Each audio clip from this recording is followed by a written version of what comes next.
Fala galera, estamos começando nosso BrumaCast, o podcast oficial aqui de Brumadinho. Pessoal, você que ainda não é inscrito no nosso canal, se inscreva, deixa aquele like para ajudar nosso crescimento aqui do canal, tá bom? E você que ainda não é um apoiador e deseja ser um apoiador, patrocinador, entre em contato com a gente através do direct do Instagram, vamos estar enviando para você todos os benefícios de se tornar um apoiador do nosso canal. Tá bom? E hoje estamos aqui com dois convidados, assim, muito queridos dentro da cidade. Reservaram um tempo para poder falar com a gente aqui hoje. Então, vai ser um podcast top, muito top hoje, tá? E é um prazer estar recebendo vocês, Rodrigo e Sara, do Espaço Cuidar. A gente fica muito feliz por vocês terem aceitado o convite para poder estar vindo bater um papo com a gente. A gente sabe que a agenda de vocês é muito corrida, né? E hoje vocês vão falar um pouquinho, né, sobre a história de vocês. E é um prazer para nós aqui do BrumaCast poder estar recebendo vocês. Boa noite, Johnny. Boa noite a todos vocês. O prazer é todo nosso. É um grande privilégio fazer parte desse projeto, né? A gente deseja que ele já é um sucesso, que ele tenha cada vez mais alcance, né? Porque a nossa cidade merece um meio de comunicação tão potente, né? E feito com tanto carinho por você. A gente só tem a agradecer, Johnny, por expor um pouquinho da nossa vida, dos nossos sonhos aqui, né? A gente trabalha todos os dias, a população conhece a gente como trabalho no dia a dia, mas existe o Rodrigo Pessoa e a Sara Pessoa e a família Rodrigo e Sara, além do Espaço Cuidar, né?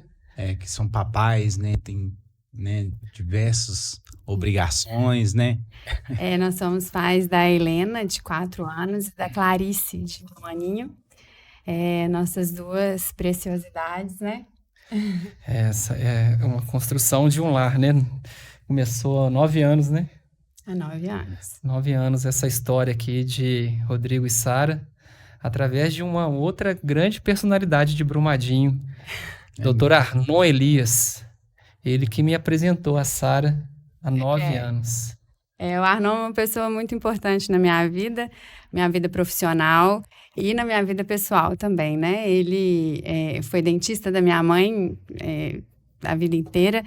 E quando eu era estudante, ele já me apoiava muito, assim, me levou para dentro do consultório e eu ficava lá na cola dele mesmo. E aí, mais tarde, quando eu me formei, eu fui trabalhar com ele e nós trabalhávamos juntos em Sarzedo também, que é uma cidade, né, cidade vizinha aqui. E trabalhamos lá durante um tempo e aí eu saí, voltei para Brumadinho quando eu fui aprovada no concurso daqui. E o Rodrigo... Eu trabalhava lá em Sarzedo, a Sara já tinha saído. Só que eu era colega de Programa Saúde da Família com o Dr. Arnon.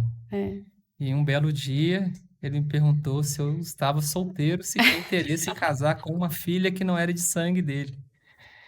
Eu falei assim, eu tenho interesse sim, Dr. Arnon. E o Arnon foi o cupido dessa história, que hoje estou aqui em Brumadinho, junto com a Sara, e aí a gente construindo um sonho junto aí. Nossa, que bacana, gente. E como começou, Sara, a sua história, né, profissional na odontologia, né, essa paixão aí, né, por ser dentista? Como que isso se iniciou? Bem, assim, acho que como todo jovem, né, vestibulando, né, na minha época não era o Enem ainda o método de seleção, né, para as universidades, mas era a prova de vestibular e cada universidade tinha a sua, né? Acho que como toda jovem, eu não tinha certeza, né? A maioria, né, não tem essa certeza. E eu também não tinha. Então, eu era uma boa aluna, uma aluna muito esforçada, eu sempre fui muito dedicada. E quando eu cheguei no 3º ano, eu falei assim, e aí, o que eu vou fazer? Eu gostava de biologia, gostava de história, eu não tinha, assim, uma área que eu não gostasse de jeito nenhum. E aí, assim, sempre fui pensando, eu só tinha uma certeza, que eu iria estudar na Universidade Federal de Minas Gerais. E isso era o meu maior sonho, assim. O que eu ia fazer lá dentro eu não sabia, mas era lá. nesses programas de mostra de profissões, assim, o dia que eu fui lá, eu falei, eu não vou estudar em outro lugar que não seja aqui. Então, quando eu cheguei no 3º ano, aí foram feitos os testes vocacionais, né, da escola, e que me ajudaram muito. Eu estudei no SEMA. E aí, eu, assim, fiquei muito perdida, assim, eu não sabia mesmo o que eu queria fazer. E eu tenho uma prima, que também é uma grande referência para mim, que é a Ana Marina, outra dentista. E um dia eu a vi estudando. Ela já estava na faculdade e eu a vi estudando e eu falei assim, gente, pois é, eu acho que eu vou fazer odontologia. E assim foi. E eu realmente me apaixonei pela profissão. Durante a universidade, eu consegui, né? Fiz o vestibular, passei. Não foi assim, nossa... fui lá e passei. Não, eu estudei muito, assim. Imagina, federal. Muito, assim. Eu tive uma disciplina gigantesca para conseguir. Mas durante a universidade, né, eu trilhei, assim, eu aproveitei tudo que a universidade podia me oferecer. Todas as áreas dentro da odontologia, todos os projetos, todas as políticas. Eu ficava na universidade, assim, de 7 da manhã às 8, 9 horas da noite, praticamente todos os dias. E quando eu me formei, eu retornei para Brumadinho para trabalhar aqui na prefeitura e no consultório do Arnon. Ah, tá.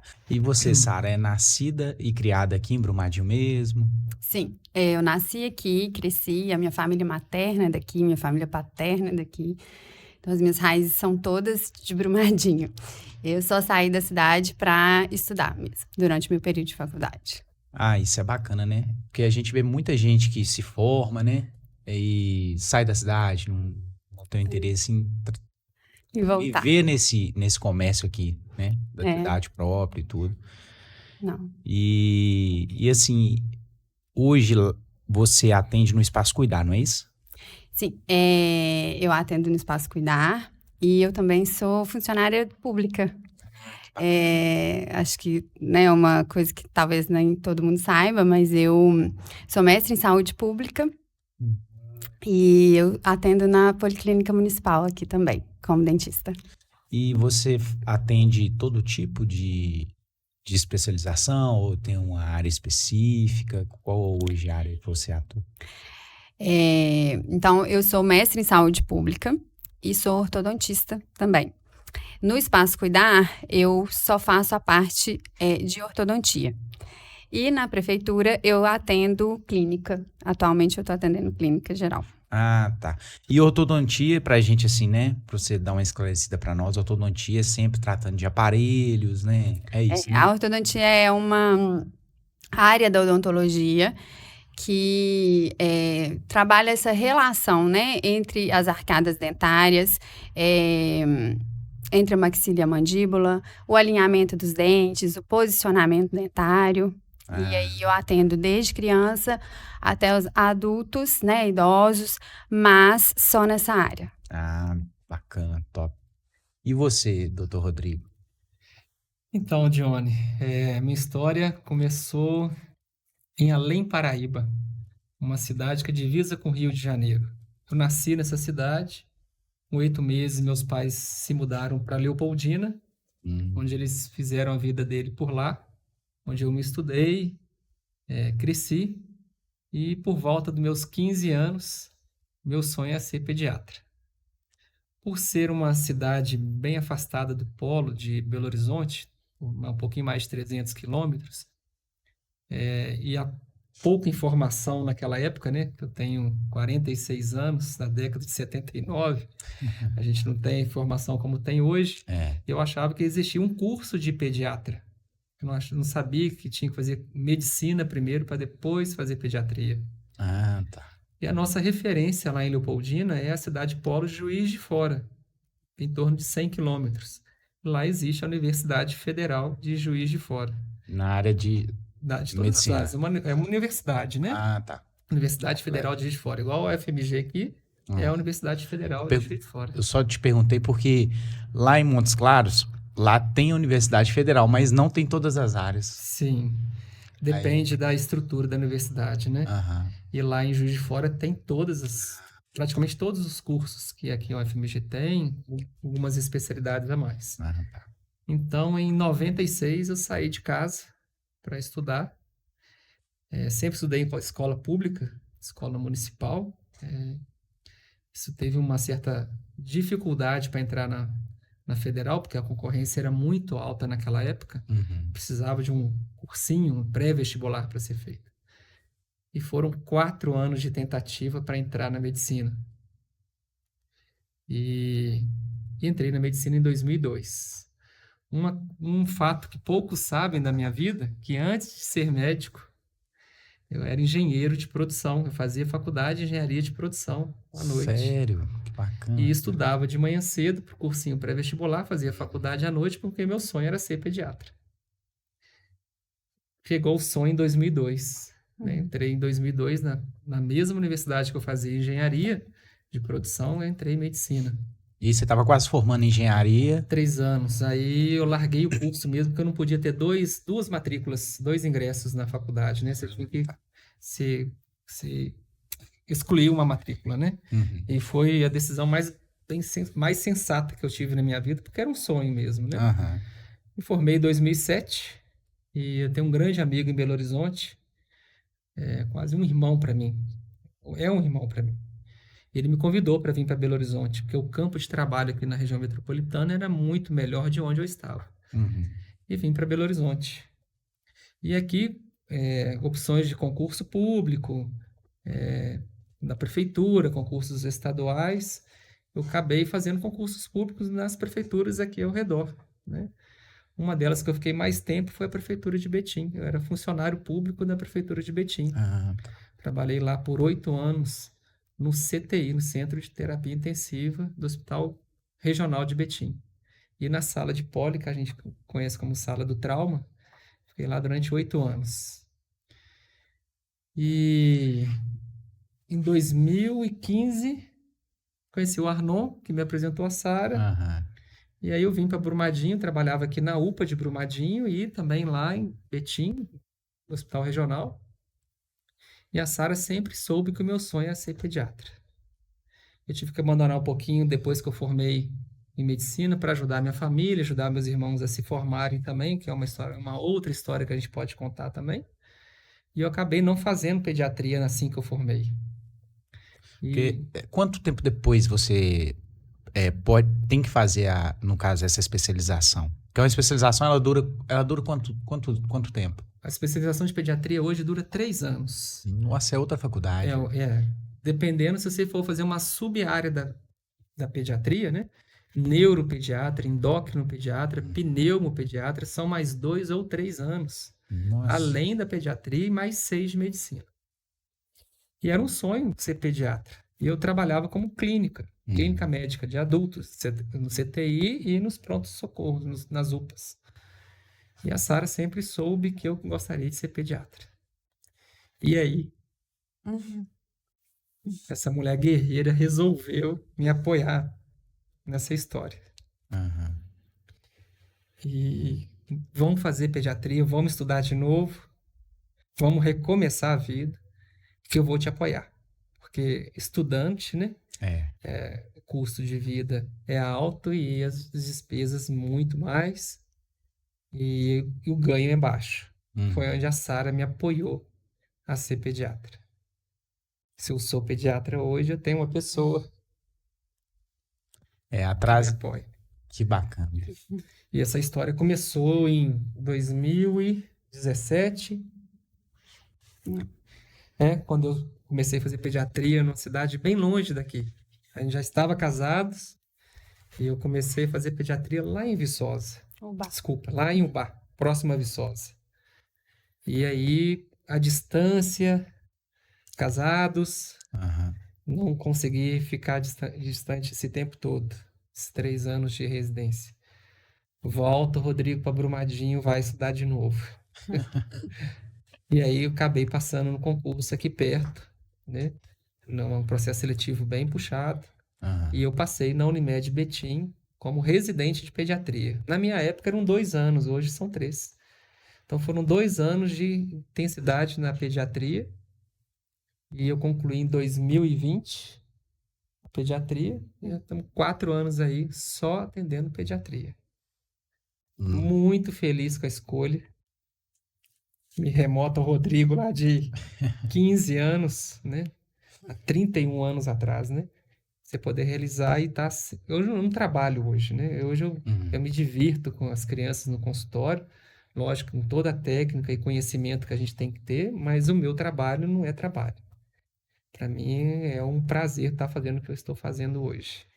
É a melhor coisa que tem, né? A gente fazer o que a gente gosta, poder realmente fazer o que, assim, é o sonho da gente, realizar aquele sonho, principalmente na área profissional, que está ligado à vida da gente. Tem muitas pessoas, né, que escolhem, às vezes, uma área profissional e não se identifica com aquilo, acaba se frustrando, né, durante o percurso e acaba sendo um peso para a pessoa e ter que mudar esse percurso depois lá na frente é muito mais difícil, né? Sim. E a gente como pais, você como pai, né? Você vê a alegria de um filho dentro de casa, eu vejo a alegria dos filhos no consultório. E quando o pai também vê um filho doente que chega até mim precisando de ajuda, e eu poder ajudar essa família a restabelecer a saúde dessa criança, que nem sempre eu vou conseguir curar, mas amenizar sempre, e ver o sorriso daquela criança no consultório, isso é bom demais. Não tem preço isso. É verdade.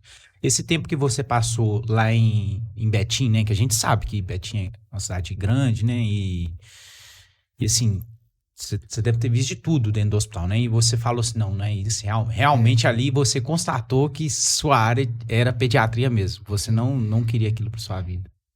O pronto-socorro de Betim é igual ao João 23, né? É uma outra referência de hospital de trauma. Então, eu fiquei 8 anos nesse hospital de trauma, na porta do pronto-socorro. Vi de tudo, coisas que você não consegue nem imaginar, só quem vive dentro de hospital de trauma que consegue imaginar o que acontece. E depois, eu, com mais conhecimento, eu fui trabalhar no CTI, que é onde é uma linha tênue entre a vida e a morte. Né? Eu aprendi muito com a morte ali dentro. E com muito cagar de viver de outros pacientes. Eu fazia aquilo com os pés nas costas, como dizia o meu pai. Era fácil para mim. Só que chegou aquele momento que você falou. Eu não estava mais feliz fazendo o que eu estava fazendo, porque eu queria fazer outra coisa. E aí foi onde a decisão de você sair de um concurso público, eu era concursado, sair daqui, parar tudo, pedir licença, ir para outra cidade, voltar e fazer pediatria e não seguir mais aquilo que eu estava fazendo. E com a força, né, da esposa, né? A Sara... A Sara tá aí comigo desde 2015, casamos em 2016. Eu sempre tive o sonho, mas eu tive medo. Ela tinha fé que as coisas iam dar certo. E quando eu pensava em fraquejar, ela me sustentava de novo, pela fé dela. Então, ela me apoiou aí na residência de pediatria 2 anos. Saí daqui, fui fazer pneumopediatria no Hospital das Clínicas. Fiquei lá 9 meses. Mas o coração com a filha aqui, nossa primeira filha, a Helena, mexeu muito comigo. Eu não pude concluir essa pneumopediatria. Aprendi muito. Mas a família, para mim, com a filha, fez mais sentido e eu voltar para cá e ficar perto deles. É porque eu vi, assim, o Rodrigo é extremamente comprometido, extremamente competente, ele realmente gosta muito do que ele faz, o que ele se compromete a fazer, ele faz com excelência, mas ele não estava feliz, né? Ele, assim, aquilo ali já estava tudo muito pesado para ele. E eu realmente... eu tenho isso comigo, assim, quando a gente faz a nossa parte, quando a gente faz de bom coração, tudo se ajeita, né? De alguma maneira, as coisas vão se encaixando e a solução aparece. Às vezes, de onde a gente menos espera, mas ela vem. Então, a gente tem isso muito no nosso relacionamento, assim, né? Um apoia o outro, um segura a mão do outro quando sempre, e assim, às vezes isso aparece mais quando o outro fraqueja, né? Ou quer fraquejar. E aí a gente se sustenta mesmo. E aí foi assim, nessa decisão de mudar o rumo, né? Porque estava tudo muito confortável, né? Eu não era concursado, né? 9 anos, tinha uma estabilidade, tinha um bom salário. E de repente você começar do zero. E começamos do zero. Eu comecei do zero com o apoio dela, né? E aí eu vi que era aquilo que eu sempre quis desde os meus 15 anos. E hoje estamos colhendo bons frutos desse trabalho que foi feito, que foi muito difícil a Sara aguentar a casa, bancar, né? Ser o arrimo da família. E quando eu estava estudando de novo, com um salário muito baixo, eu pagava despesa, a minha. Ela que aguentava as coisas da casa. Foram 2 anos assim. E onde que a gente vê o inverso, né? O marido ou o homem que sustenta. E nessa fase foi a Sara. E hoje a gente equilibra sempre os dois. Nós dois somos alicerce um do outro. Que bacana, bicho. E aí comecei a trabalhar aqui em Brumadinho. Formei em 2020 em pediatria. 2019, China, Covid. Né? 2019. 2020. Foi 2020. 2019 na China. 2020, sim. Dia 20 de março, decretado. Coloquei só depois do carnaval. 2020, em março, dia 20 de março, decretado pandemia no Brasil de Covid. E aí, Johnny, não sei se você soube, na época, fui uma das primeiras pessoas a ter Covid aqui. Eu, a Sara e a nossa filha. Não sabia. Que tinha 6 meses de vida. 6, foi maio, né? Abril, maio, 5 para 6 meses. E aí a Sara tinha o consultório dela, eu não tinha consultório.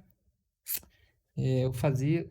Como a pandemia fechou tudo, fechou o consultório, fechou o comércio. E muita gente não pôde sair para trabalhar, não ficava em casa, só online. E as crianças passaram a ficar em casa, sem atendimento. E aí surgiu uma ideia de fazer atendimento domiciliar, um médico ir em casa. E aí, o que aconteceu também, assim?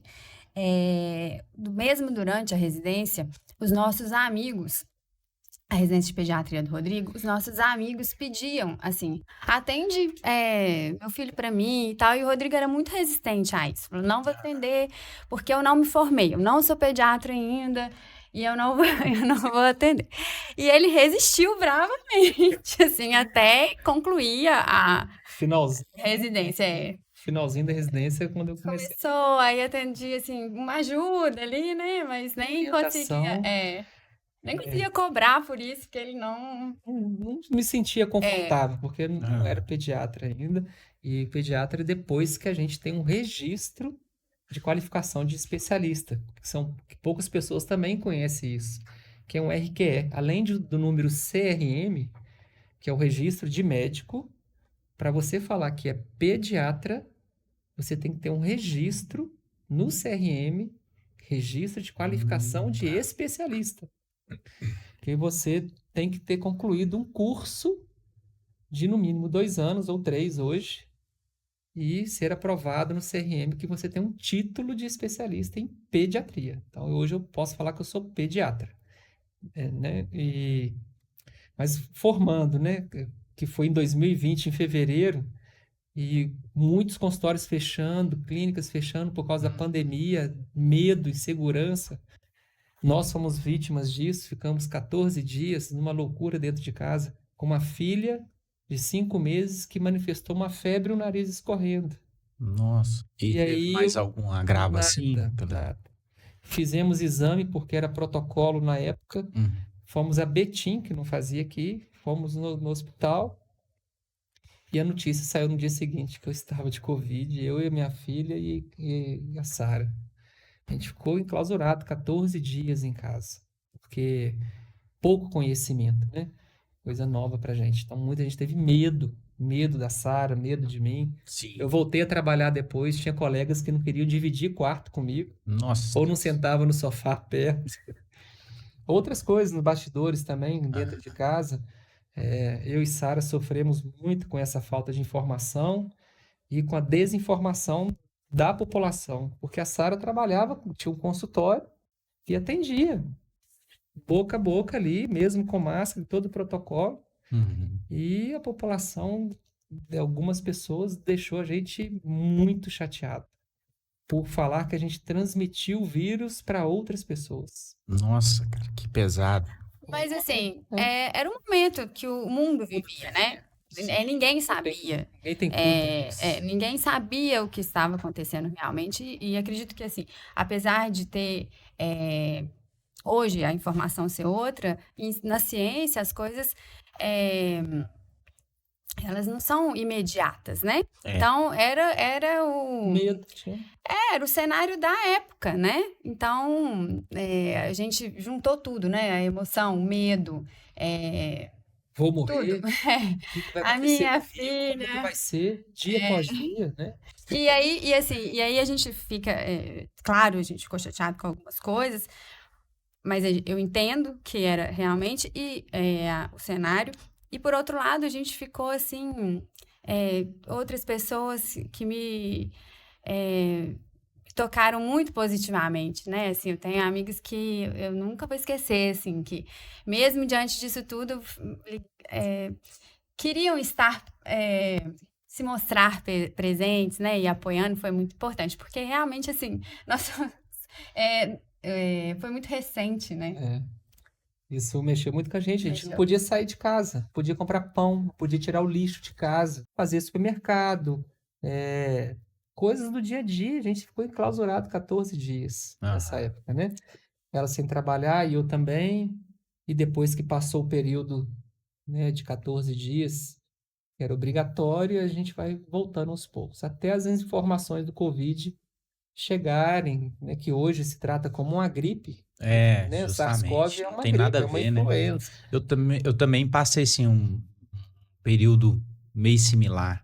Você sente muito preconceito, isso é natural. De todo mundo, em geral, assim. Isso é de quem tá próximo. E muita gente viveu isso, né? Muita gente ficou enclausurada, muita gente, foi o mundo inteiro, né, gente? O que a gente viveu, na verdade, se a gente olha pra trás, é inacreditável, né? Você fica... Que todo mundo viveu. E como os serviços de saúde ficaram reduzidos, a população ficou enclausurada em casa, ninguém saía, surgiu a ideia de fazer um atendimento pediátrico em casa. Em vez da família levar a criança ao pediatra, o pediatra vai até a família. Foi aí que eu comecei a trabalhar em Brumadinho, de fazer atendimento pediátrico domiciliar. Que bacana. De poder ir até a sua casa, acolher o seu filho, examinar, pesar, fazer todas as orientações, receita, acompanhamento, tudo dentro do lar da criança. Você foi pioneiro aqui. Sim. Isso aí. Sim. Em muitas regiões isso não existia ainda, né? E isso trouxe para mim um conhecimento muito grande da cidade de Brumadinho, que eu ficava mais aqui no centro, então eu passei a correr a zona rural, todos os bairros de Brumadinho. Tinha uma pessoa que fazia logística para mim de atendimento, que eu não podia estar lá no Tijuca e depois lá no córrego, no Mato Dentro, distâncias. Então, os atendimentos eram todos feitos por uma logística de uma outra pessoa, que hoje é gerente da nossa clínica, de atendimento. Deu fazer uma rota única de atendimento. Consegui atender ali 4, 5 crianças por dia em casa. Para quem ninguém estava saindo, isso era fundamental o acompanhamento, porque uma criança não pode ficar sem assistência, né? E aí onde eu comecei a conhecer mais Brumadinho, bairros, ruas, as outras pessoas, ir dentro da casa, conhecer onde a criança está inserida. Isso fez muita diferença no tratamento, que eu também faço isso hoje durante o meu consultório, saber onde que essa criança está inserida. Isso é importante para o tratamento, para o acompanhamento da criança. E aí, de boca em boca, um conta para o outro, o Rodrigo vai em casa, o Rodrigo vai em casa. Só que chegou um momento que de tanta clientela eu não conseguia mais dar essa assistência. Porque o deslocamento dentro de Brumadinho. Brumadinho, depois do acontecimento de 2019, o trânsito aumentou muito, a população aumentou demais e eu saí de uma região para outra que eu gastava 5 minutos, eu passei a gastar 30 minutos, é caminhão, é acidente, então ficou um pouco inviável. E como a clientela aumentando da minha parte e da Sara também, ela já tinha uma clientela muito grande, veio um outro sonho, né, que era poder ter o nosso espaço.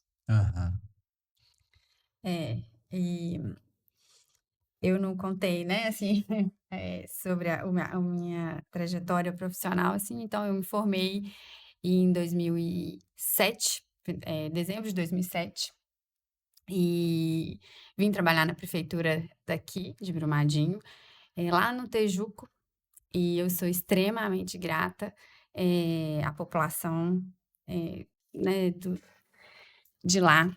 Foram 4 anos e meio onde eu fui muito feliz. Eu trabalhei no programa de saúde da família de lá e eu gostava, sempre gostei muito. Depois eu fui... Mas eu era contratada pela prefeitura daqui. Então eu prestei o concurso público em Sarzedo, fui para lá, fiquei 2 anos lá. E teve o concurso aqui, eu prestei o concurso aqui, voltei para cá, que é a minha cidade, né? E aí, nessa época, eu já trabalhava tanto na prefeitura quanto no consultório, com a Ana Marina e a Carolina. Tá. E a Graziele. Então, nós, na odontologia integrada, que é um lugar que eu tenho muito carinho, né? Foi onde eu passei...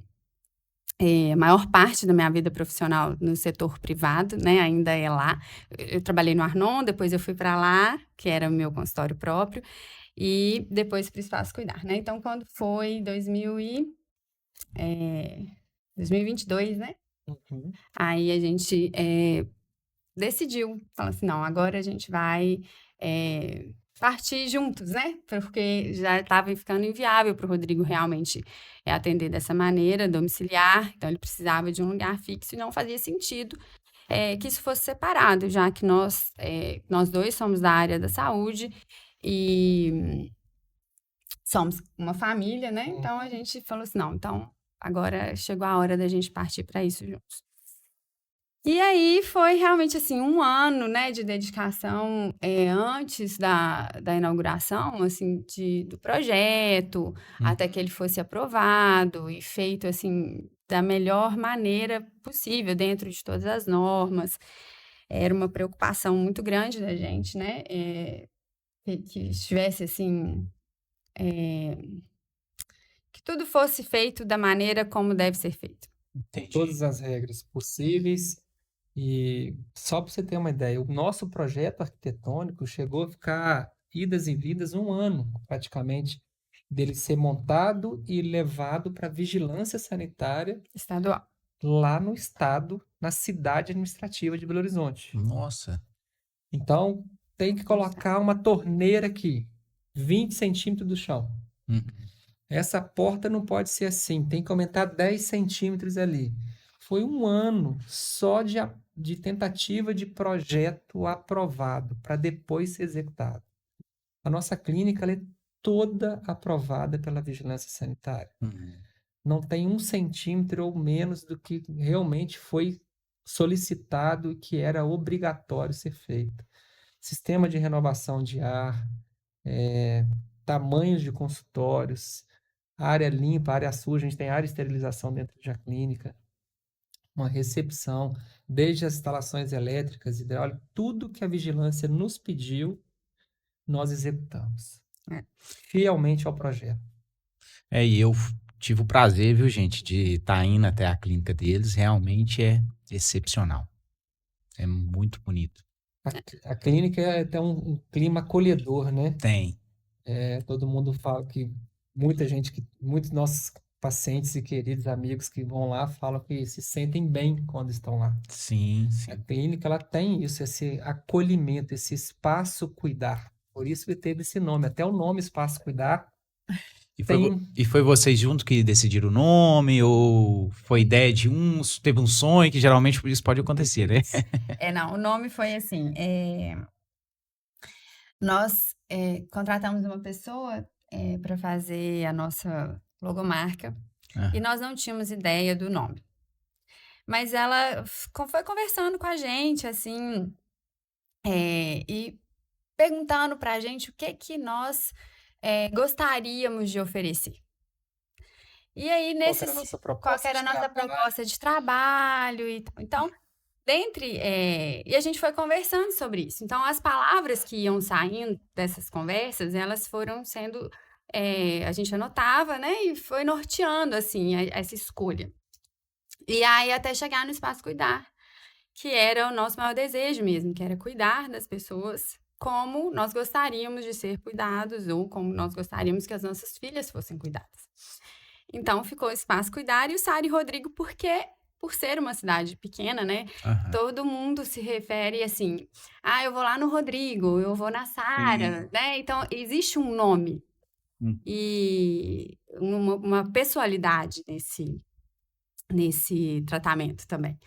Então, nós não queríamos deixar isso passar, né? Sim. Porque, assim, lá...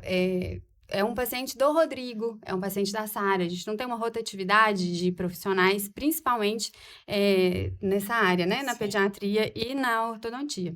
Então, hoje, nós somos um coworking, que é um espaço de aluguel, né? A gente aluga o espaço para outros profissionais.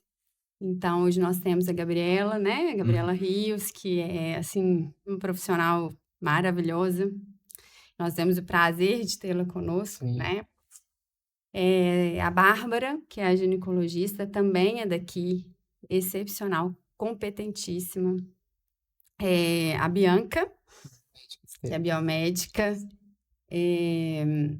A Elisa não está mais conosco, mas ela saiu esse ano para montar o Espaço Colorê, que é outro espaço dessa cidade que merece destaque né, pelo serviço que presta, né? Para a sociedade. Ela é de qual área? Ela é terapeuta ocupacional. Ah, tá. Fundamental. Acompanhamento de crianças neurotípicas e demais outros diagnósticos. Mas antes de falar sobre isso, aqui, Johnny, eu não era o Rodrigo. Rodrigo da Sarinha. Quem, Rodrigo? Rodrigo da Sarinha. Então, o Espaço Cuidar, Sara e Rodrigo. Não é Rodrigo e Sara também.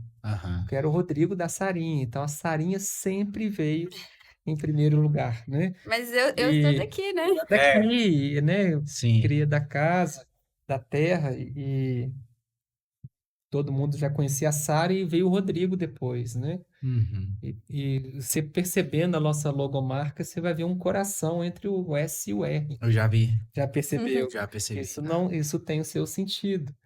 A gente teve uma pessoa que fez esse trabalho pra gente, essa logomarca e o nome. O cuidar veio do cuidado que cada um tinha dentro da sua responsabilidade profissional em trazer o melhor para o seu paciente. Então, o cuidar veio da palavra do cuidado que nós tínhamos em cuidar de cada um. Não ser mais um, é cuidar daquele, fazer o que ele precisa, né, nas melhores condições naquele momento. E aí, uma curiosidade em relação a essa questão do Rodrigo e da Sarinha, com o passar do tempo, né, com o Rodrigo se estabelecendo aqui e cuidando de muitas famílias, e a cidade cresceu muito também, né? Sim. A gente não conhece todo mundo mais.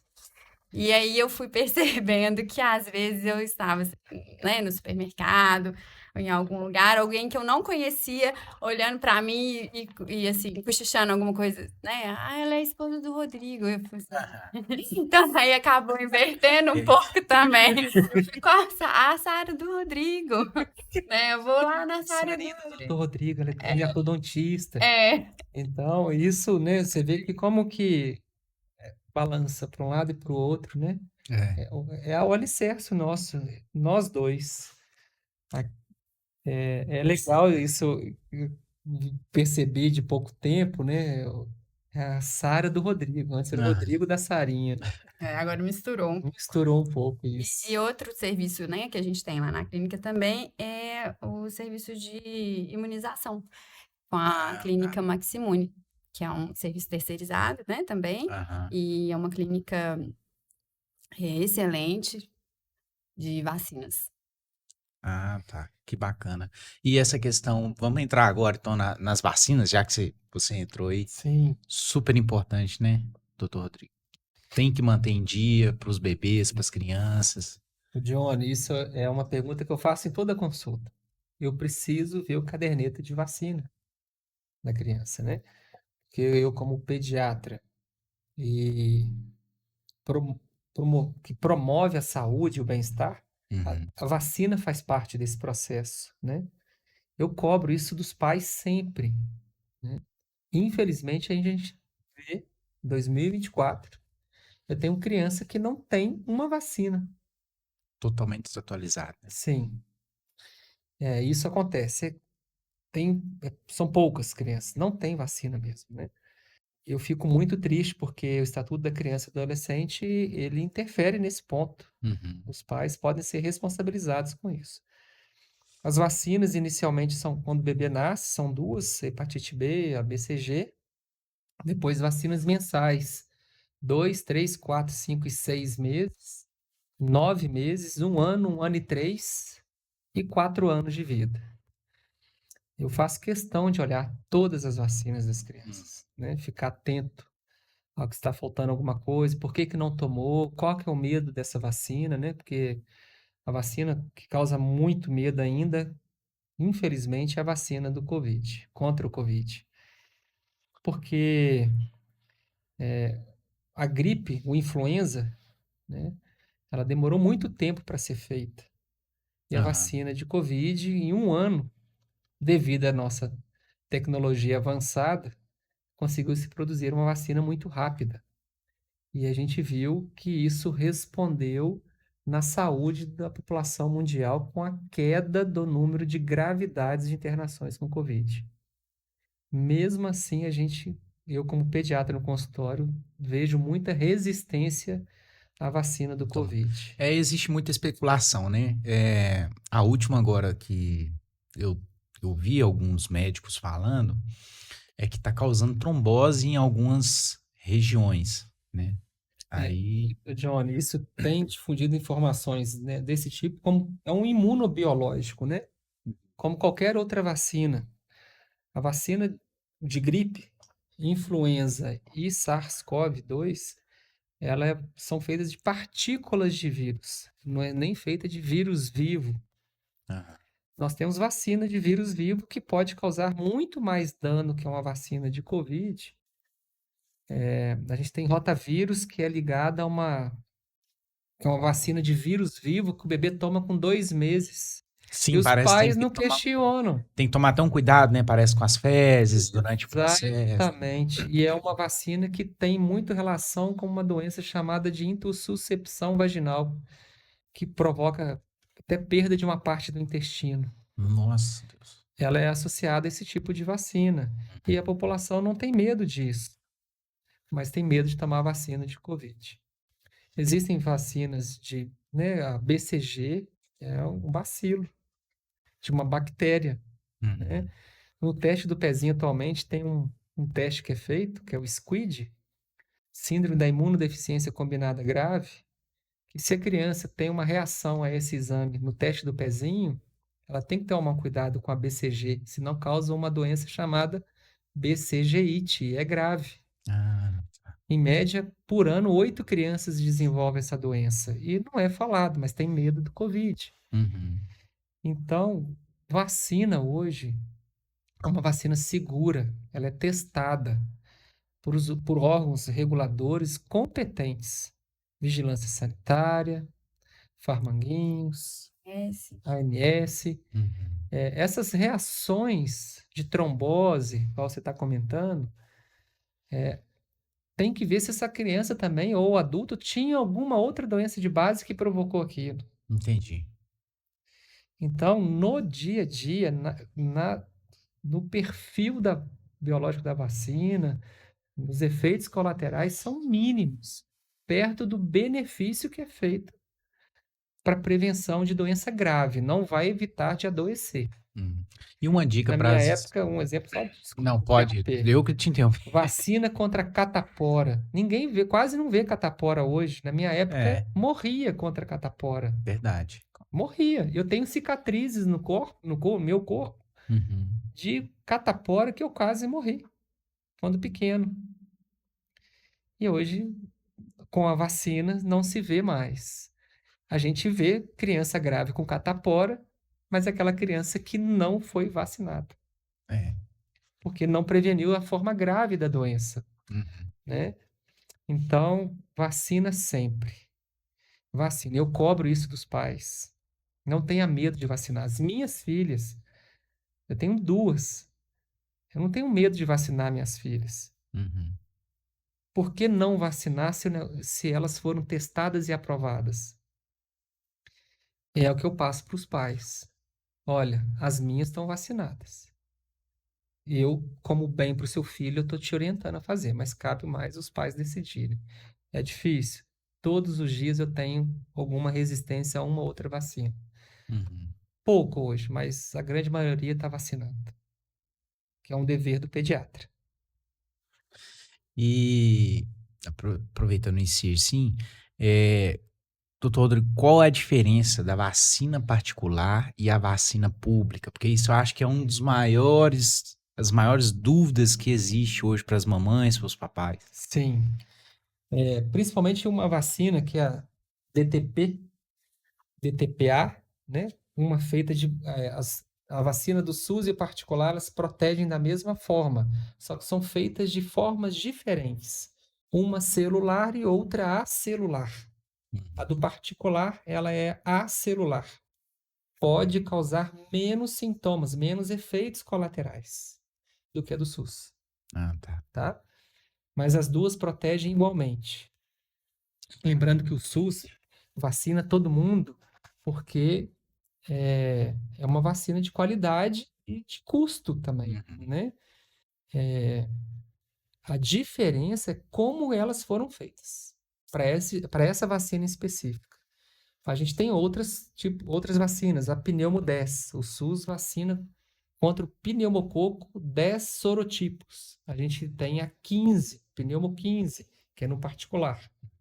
Essa previne a bronquiolite, né? Parece? Não, essa é pneumococo que previne pneumonias. A pneumonia. Isso. Pneumonias e otites, que é o pneumococo, tá? A vacina que você tocou... tem outras, né? Por exemplo, a meningite ACWY. Meningite bacteriana do sorotipo A, CWY. O do SUS era só C. Passou 1 ano e meio, o governo estava disponibilizando a vacina ACWY, que era da rede particular no SUS. Ouvi dizer que na próxima semana teremos de novo o SUS disponibilizando a ACWY para os recém-nascidos. Eu estou aguardando, estou achando que é segunda-feira aí, cenas do próximo capítulo. E a meningite B, que é uma vacina particular, também com um custo um pouco mais elevado. A vacina particular tem, às vezes, uns sorotipos a mais. E a do SUS, se não tem condições de pagar a vacina particular, Johnny, tem que fazer a do SUS, o mínimo, que é o feijão com arroz, né?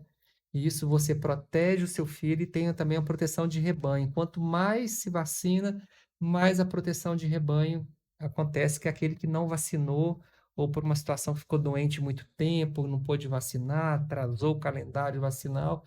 Então, tem que vacinar. Todas as vacinas do SUS tem que estar ali na caderneta. É porque, assim, uma dúvida, né? Inclusive, não é só minha, né? Eu já conversei com outros pais também e tudo. Sempre falava assim, não, a vacina, por exemplo, essa mesmo para bronquiolite, né? Essas questões.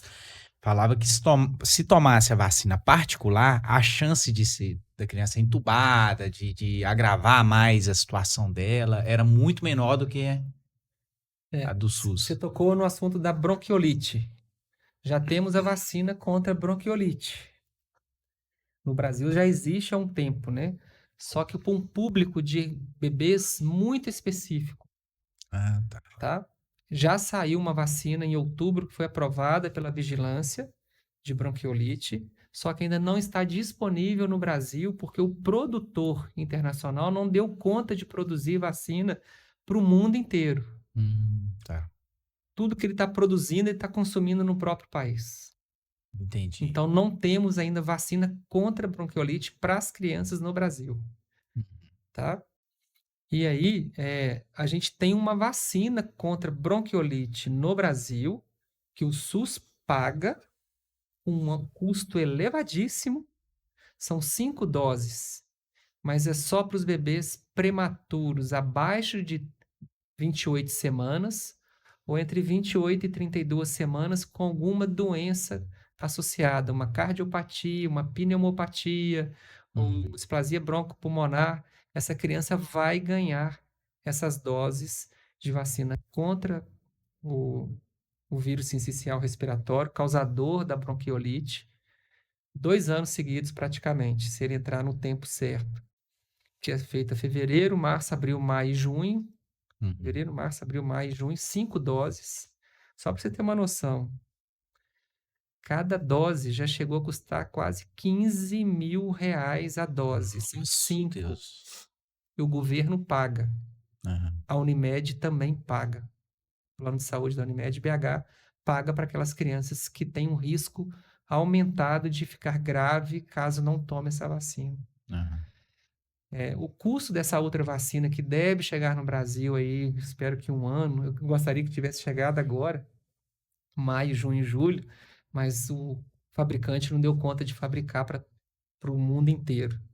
Vai ser um custo muito elevado e dose única. O que a gente tem hoje são 5 doses. E dose única, com proteção por 1 ano, e ano que vem toma mais uma dose. E a criança está protegida contra a forma grave da bronquiolite. Tá. Não fica imune à bronquiolite, Exato. mas está protegida aí. Lembrando que nenhuma vacina você fica imune, né? Você tem anticorpos, você pode contrair a doença, mas o seu corpo já tem como defender e não evoluir para uma forma grave, né? A gente fala em prevenção. Tá bom? Nossa. E você, Sara, lá no consultório, você disse que atende adultos e crianças, né? Você tem mais uma preferência assim? Ou uma quedinha mais para atender criança do que adulto? Como que é essa relação? Olha, Te coloquei o ponto aí. Então, coloquei no saia justa. Viu? Então, eu amo criança. Assim, eu adoro atender criança. E isso tem ficado cada vez mais vivo, assim, principalmente porque pelo Rodrigo, né, o público infantil lá no Espaço Cuidar é o público mais presente, né?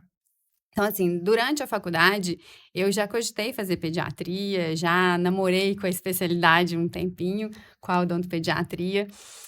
E hoje, a possibilidade de trabalhar, assim, com crescimento e com desenvolvimento crâniofacial tem me encantado muito, sabe? Assim, é muito bonito ver a transformação de um sorriso de uma criança, porque ele acontece de uma forma muito rápida e assim, não só pela rapidez, mas pelo impacto que isso pode ter na vida dela toda, né? Então, assim, problemas que, se não forem tratados na infância, tornam-se problemas dificílimos, assim, casos muito complexos que às vezes tem que ir para cirurgia ou a gente não consegue alcançar a excelência que nós gostaríamos. Se ele for tratado na infância, isso é feito com uma facilidade muito maior. Então, assim, não dá para escolher, porque, por outro lado, assim, eu adoro atender adolescente, assim, a consulta do adolescente é ótima, as conversas são... você estar no meio de jovens, assim, isso rejuvenesce a gente também, né? E aí eu tenho pacientes adultos que a gente troca experiências maravilhosas. Aí tem o idoso que, assim, que eu também tenho e que é uma lição de vida, né? Aquela pessoa que está ali, às vezes com 60, 70, e que continua querendo ali melhorar e ter um sorriso bonito. E o sorriso é o cartão de visitas mesmo, né? Minha esposa fala isso. É o cartão de visita. Então, assim, preferência, eu não consigo te falar, não. Mas que realmente a odontopediatria, né? A ortodontia infantil, ela tem me ganhado meu coração, acho que também por causa da maternidade, né? Eu vejo a minha filha, assim, eu olho para ela e falo assim, olha, daqui a pouco você vai vir para mamãe. E então isso vai mexendo com a gente. Eu acho que a maternidade mexe nesse sentido também. E ao seu ver, assim, vamos aproveitar o ensejo, né, de criança, quando que deve largar a chupeta? Na verdade, não tem que... É bom que não tenha a chupeta, né? Mas quando, assim, que começa a realmente ficar crítico, porque aí tem a cárie dentária, né, que vai virando um tubarãozinho, né, que todo mundo chama de tubarãozinho, é os terríveis. Esse assunto é muito complexo, sabe? Existe uma linha que, por exemplo, que até recomenda a chupeta como prevenção, o Rodrigo vai saber falar, né, melhor do que eu sobre isso, da morte súbita em bebês. Então, a criança chupando, né, com aquele hábito de sucção, seria um fator de proteção a mais, né, da morte súbita. A sucção, ela é uma necessidade do bebê. Fisiológica do sai bebê, do útero, né? Sai com essa necessidade. Então, assim, eu acho muito pesado falar não deve dar a chupeta, ou não pode. Então, acho que cada família vai saber, assim, tem que sentir aquilo ali, né? O que é necessário para aquela família. Às vezes é necessário para aquela mãe, às vezes é um bebê que demanda demais e que precisa. O ideal, do ponto de vista ortodôntico, é que a criança não chupe, porque realmente existe um impacto no desenvolvimento das arcadas dentárias.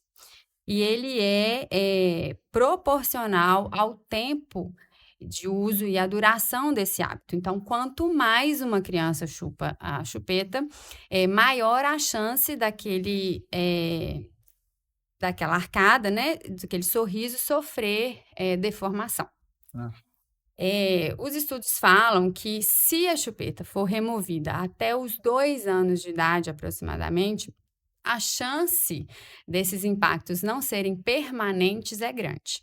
Mas isso tudo vai depender de fatores genéticos, de outros fatores associados, por exemplo, respiratório,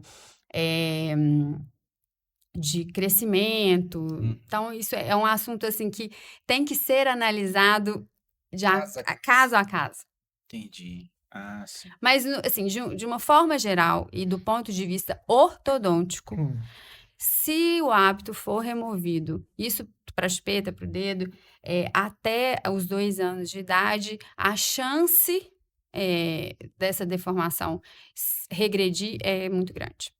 Tá. Então, esse formato que, né, porque mexe com o céu da boca, parece também, com tudo, né? Abre o céu, ou fecha, né? Ele aprofunda, né? Geralmente a criança que chupa bico, ela tem o céu da boca muito profundo.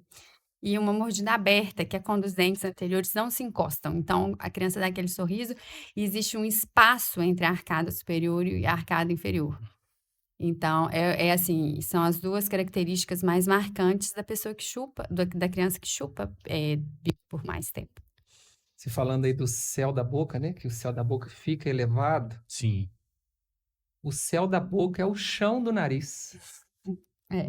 Veja bem, se eu tenho uma curvatura fisiológica e eu tenho uma chupeta, um dedo que está fazendo encurvar mais ainda para cima, a pressão, você vai diminuir a passagem de ar nasal. Então, você tem outras complicações também respiratórias nessa criança. Criança que vai roncar muito à noite. Fazer força para respirar. Se ela tiver uma hipertrofia de adenoide ou amígdala também, essa criança vai precisar de intervenção tanto ortodôntica quanto otorrinolaringológica, com cirurgia para remoção de adenoide, remoção dessa amígdala. E aparelho para disjuntar, voltar esse céu da boca mais plano, né? Que é disjunção que se fala, né? É porque são estruturas interligadas, né? Todas as estruturas craniofaciais, elas são interligadas. Então, a criança que não respira bem, por exemplo, por uma obstrução de adenoide, ou por quadros respiratórios, né? De alérgicos respiratórios de repetição, ela tem um impacto no desenvolvimento do formato mesmo. Então, todas as estruturas faciais, elas estão interligadas. Por isso que muitas crianças, às vezes, elas chegam para mim com a queixa, assim, a mãe chega, porque o dente, a mordida tá aberta, ela chupou o bico muito tempo.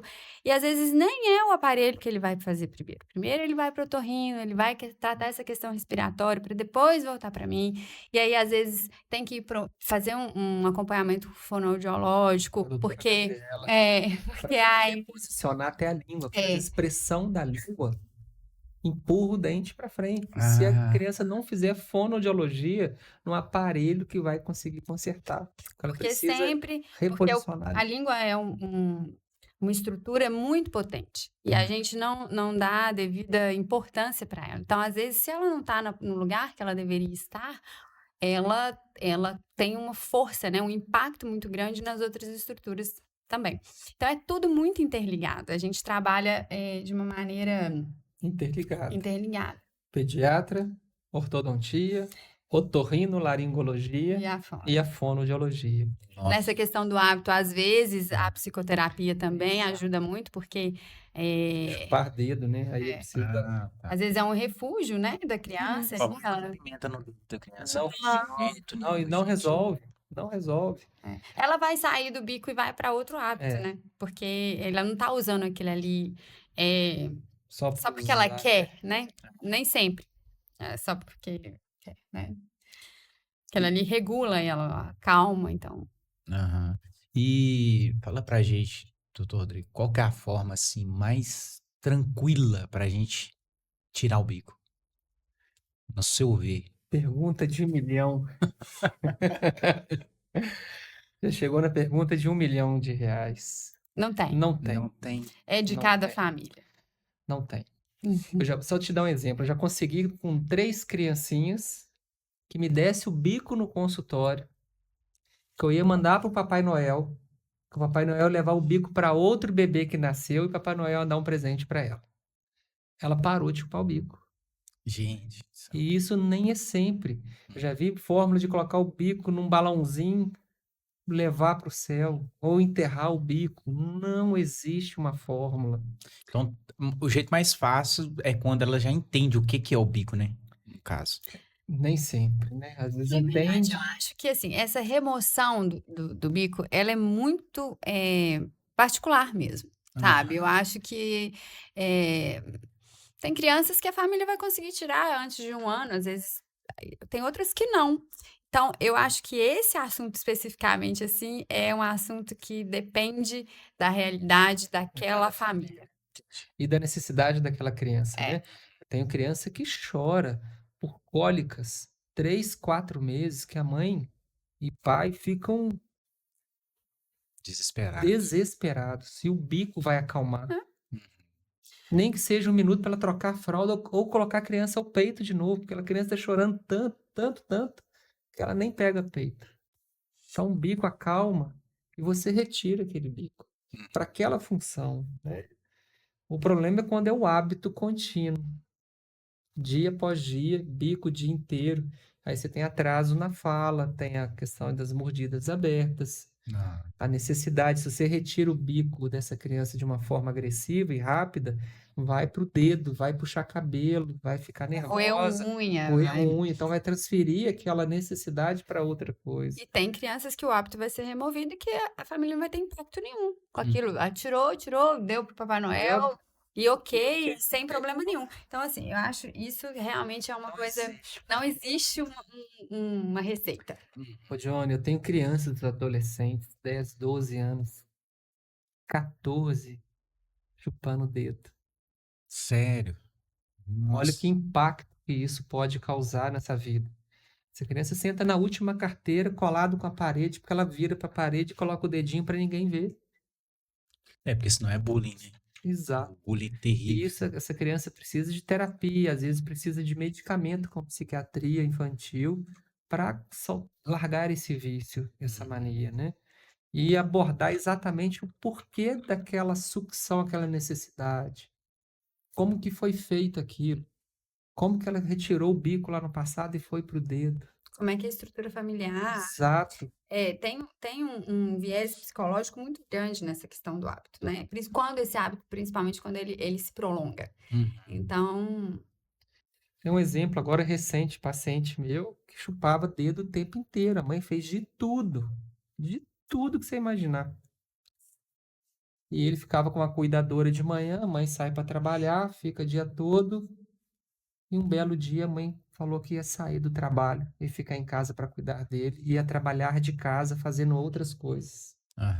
Um dia que a mãe ficou em casa, resolveu. Nunca mais voltou a chupar o dedo. Olha. Então, são pequenas coisas sutis. Não estou falando que a mãe tem que sair do trabalho para ficar em casa. Essa foi dessa criança, um exemplo, sabe? Tive mãe que colocou curativo, passou esmalte no seio para largar o mamar, por exemplo. Ou pegou o dedo da criança e colocou um esparadrapo para não chupar o dedo. E às vezes a sinceridade ela é muito mais eficaz. Exato. Assim, né? A conversa sincera, porque a gente às vezes acha que a criança ela não é capaz de entender. Né? E nós, como pais, somos realmente a referência deles, mas eu acho que essa conversa sincera, sabe? Ela muitas vezes funciona. Pois é, eu lembro que quando eu era mais novo, criança, né? A maioria das crianças, acredito, tem esse hábito, não sei hoje, né, se tem ou não, mas o lápis.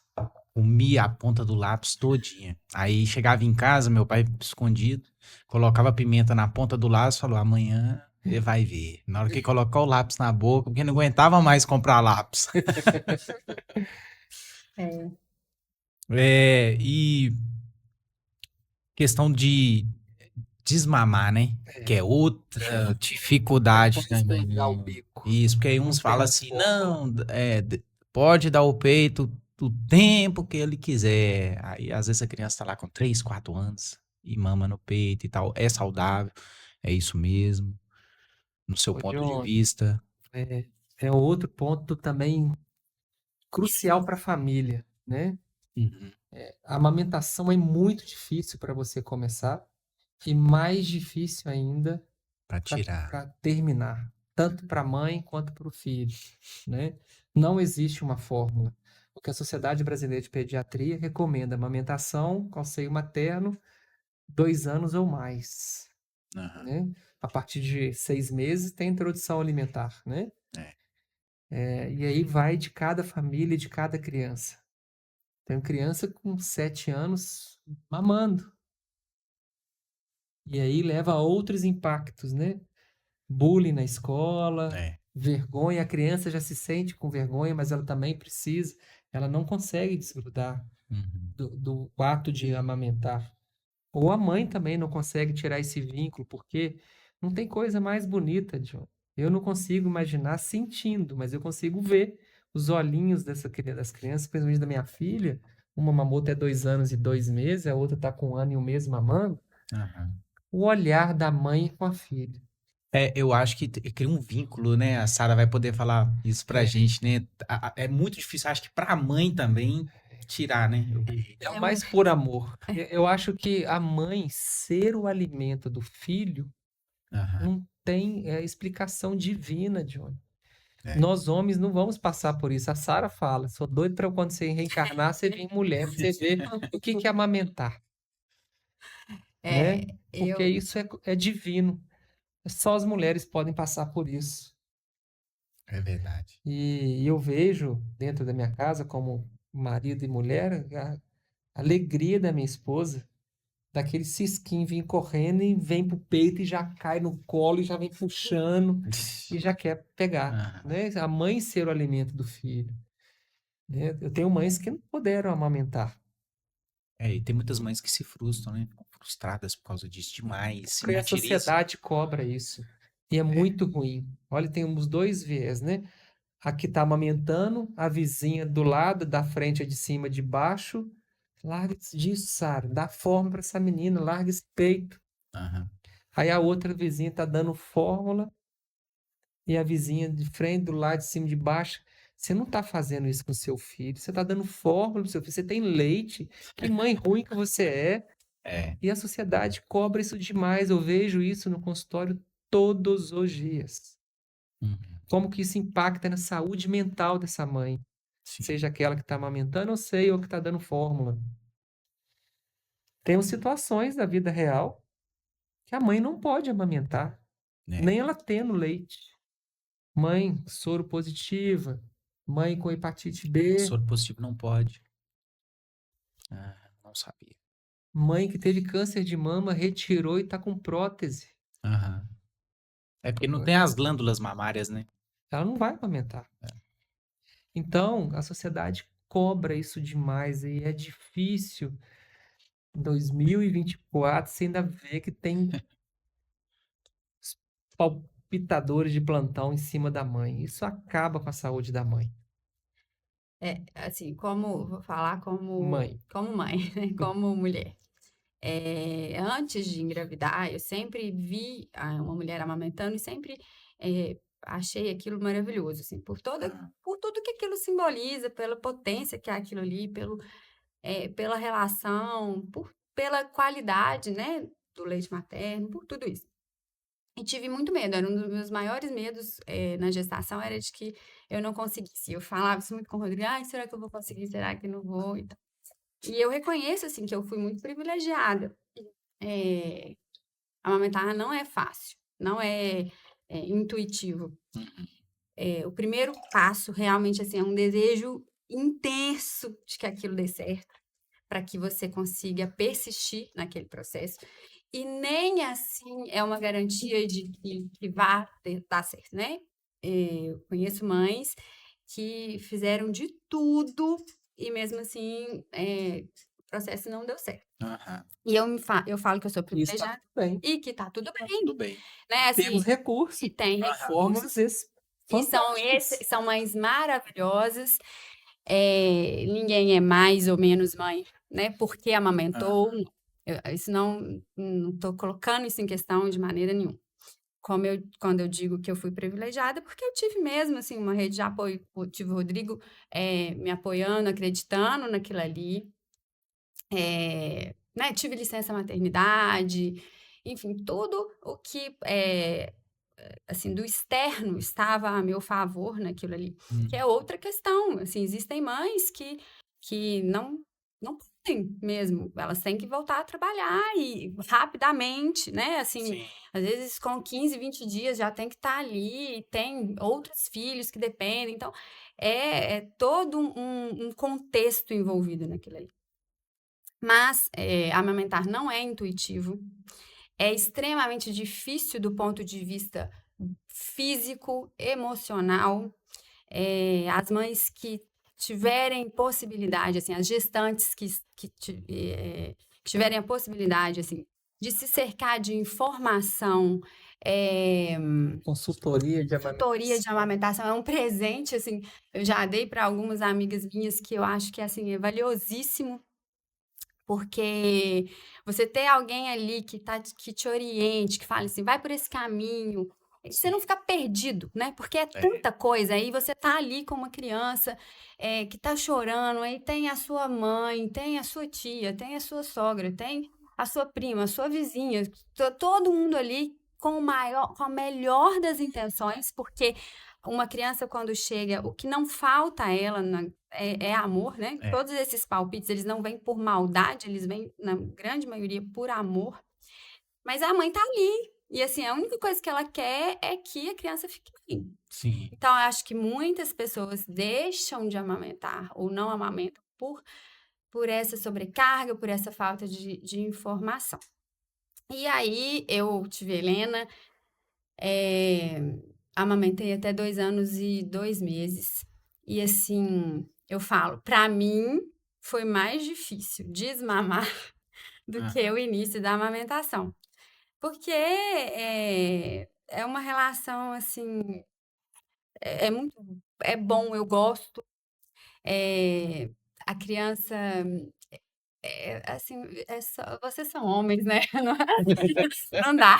Vocês não vão entender, gente. Vocês não vão entender isso. Quem explicou pra você ser pai? Não. Não dá. Não dá pra explicar, tem que viver. Tem que viver. Tem que viver. A amamentação é a mesma coisa. E a Clarice tem 1 ano e 1 mês e ela mama até hoje. Eu acho que amamentar é um ato de resistência também, porque no sentido de que, da mesma maneira que a mãe que não amamenta lá no início é criticada, e se sente, né, assim, se sente pressionada, a mãe que prolonga a amamentação, ela é sujeita assim, a comentários maldosos, a olhares preconceituosos. Eu já tive, assim, várias situações. Uma vez eu estava num aniversário, a Helena tinha 1 ano e 1 ano e 1 mês. E ela chegou perto de mim, sentou e veio mamar. Uma mulher estava do meu lado, assim, ela deu um grito. Tipo, por quê? Assim?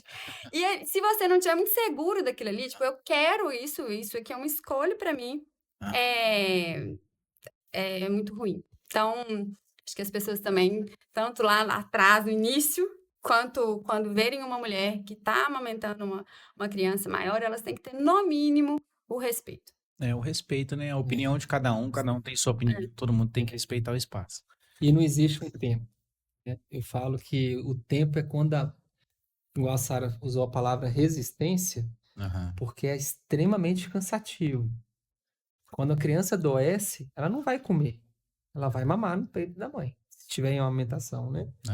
E aí, 10, 12 mamadas numa noite. Uma semana com a criança doente, a mãe fica esgotada, né? E eu tenho mães que amamentam com 6 anos, ela tá no limite dela. No limite. E ela tá aguentando. Resistência. Do mesma forma que aquela com 6 meses não quer mais. Ou com 1 dia. Tive mãe que nem nasceu na maternidade, ela falou: eu quero remédio que não produz leite, porque eu preciso trabalhar na semana seguinte. Nossa, Deus. Eu preciso trabalhar daqui 15 dias. Então, do mesmo jeito, essa mãe precisa ser respeitada e entendida no meio onde ela vive. E aquela criança que está com 6, 7 anos também. É o momento daquela mãe decidir interromper.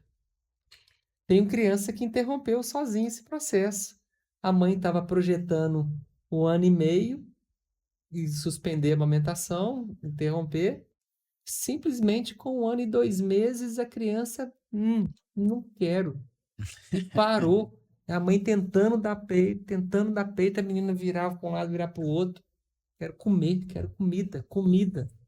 E a mãe sofreu porque não houve um desmame. E o desmame, geralmente, às vezes, é mais da criança mesmo. E resistir também a esse tanto de palpite, a essa pressão, né? A esse envergonhamento, assim, que nossa, que tá muito grande, essa criança tá muito grande, enfim. Mas a nossa sociedade não é uma sociedade ainda pró-amamentação.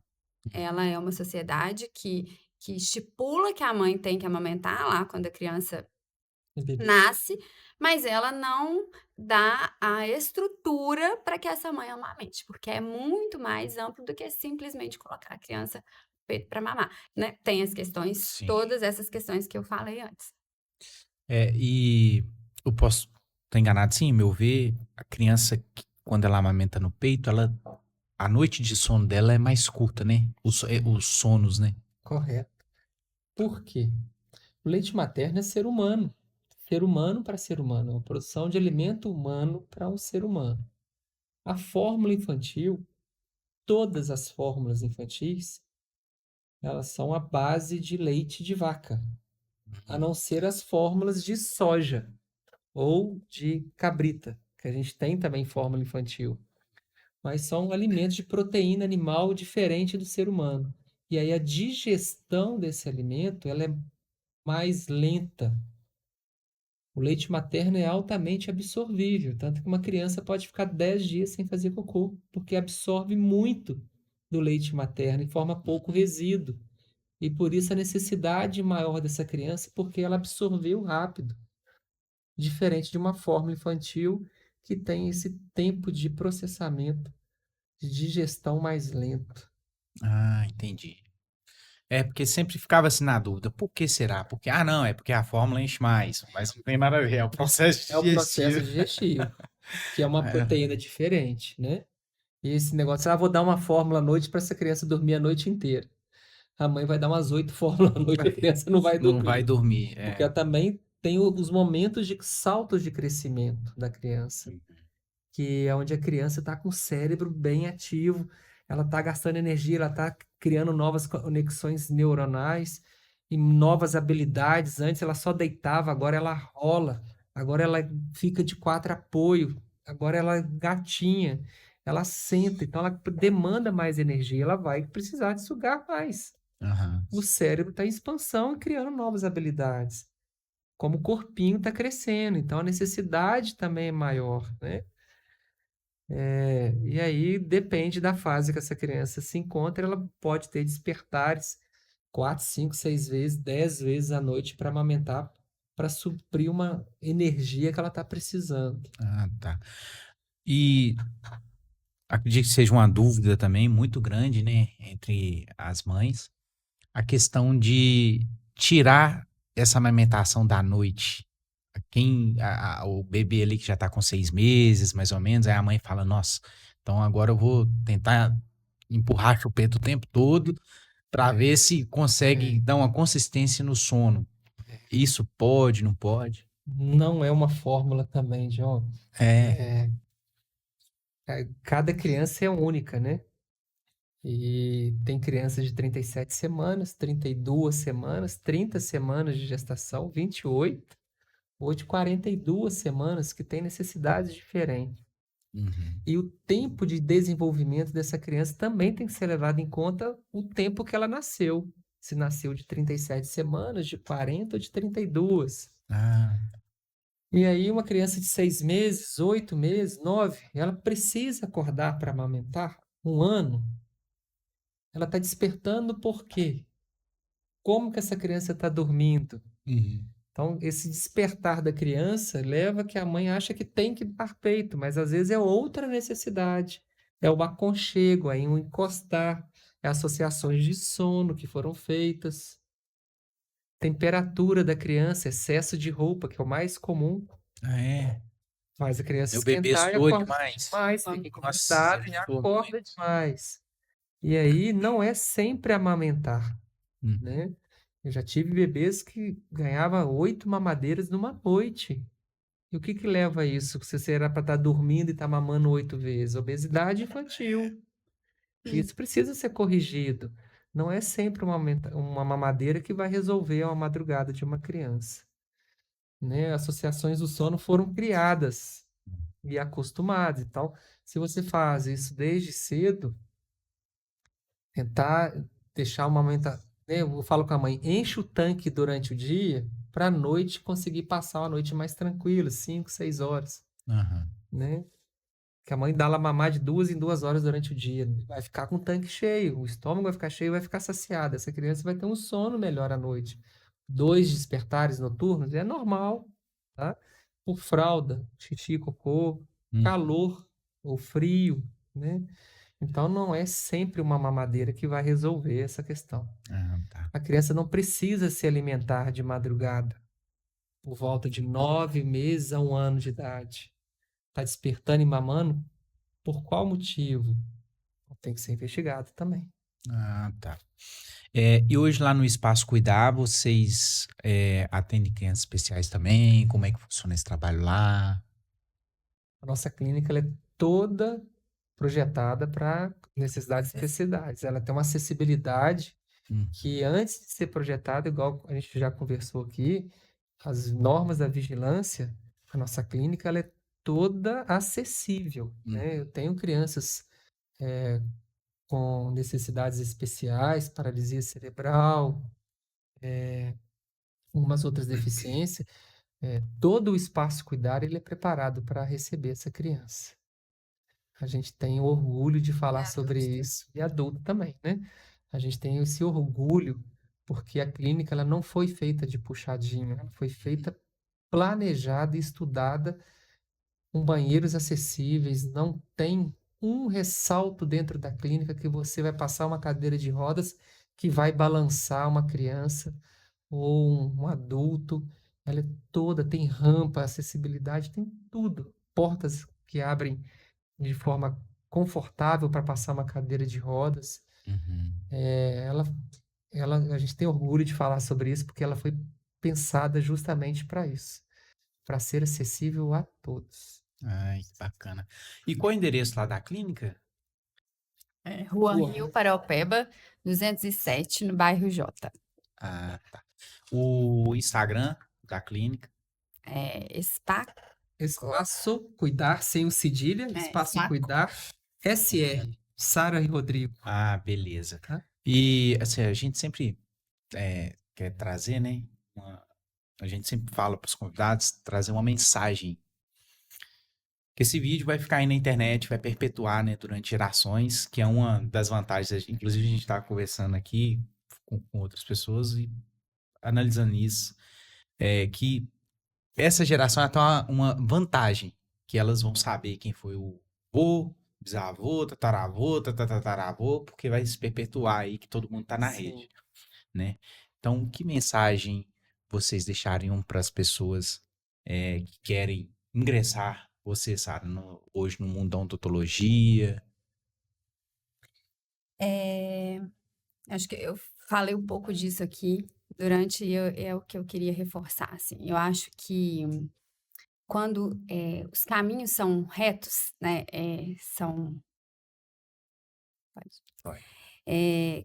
quando os caminhos são retos, quando o propósito é bom e existe um trabalho sério, uma dedicação, uma disciplina, empatia, e um desejo, assim, muito profundo de que as coisas deem certo e que aquilo está sendo feito para o bem do outro também, verdadeiramente, não tem como dar errado. Então, eu vejo muito, assim, nos adolescentes de hoje, uma falta, um desânimo, sabe? Assim, um desejo de ir sempre pelo caminho mais fácil.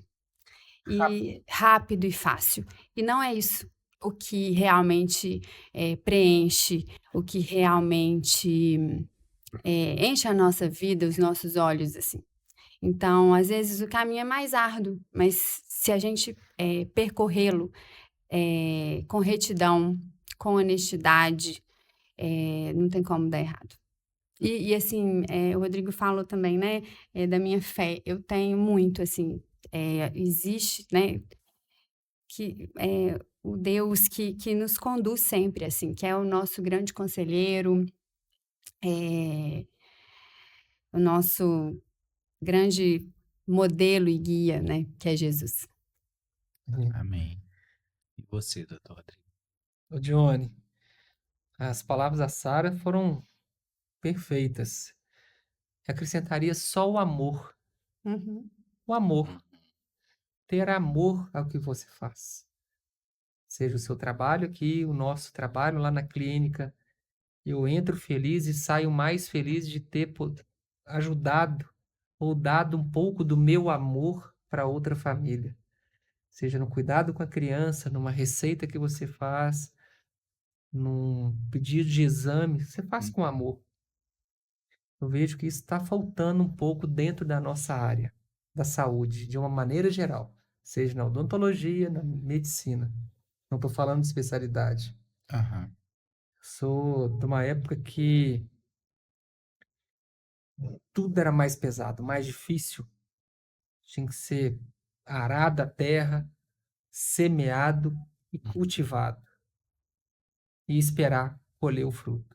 Hoje em dia tem muita gente querendo só colher o fruto. Uhum. Que é tudo para ontem, porque eles nasceram no mundo conectado. Eu vi a internet em 94 em nascer. Eu tinha 15 anos.